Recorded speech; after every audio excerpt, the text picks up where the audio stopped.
These flying dragon videos are literally trending all over the internet right now. And watch, this TikTok page has gained more than 116,000 followers just by posting this exact style of content. And his top videos are sitting at 5.7 million, 2.3 million, and 9 million views. Now watch what I just created with AI in under 2 minutes.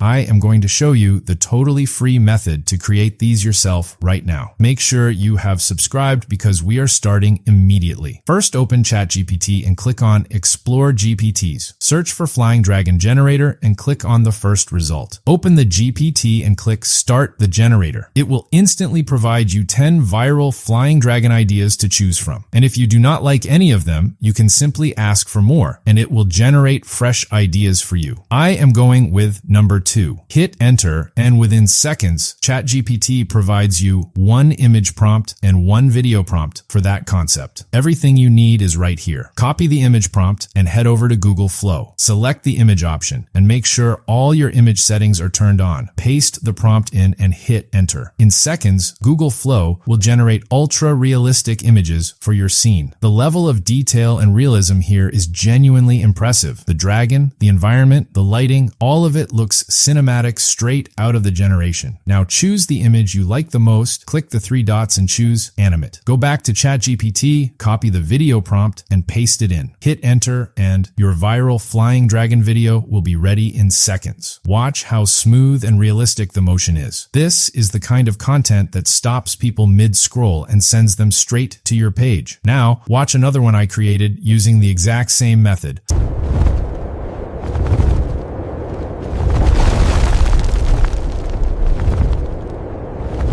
Same process, different idea from the generator, completely different video. 2 tools, 1 viral flying dragon video, completely free. The process is right here and it does not get simpler than this. Subscribe for more tutorials like this, drop a like if this helped, and I will see you in the next one.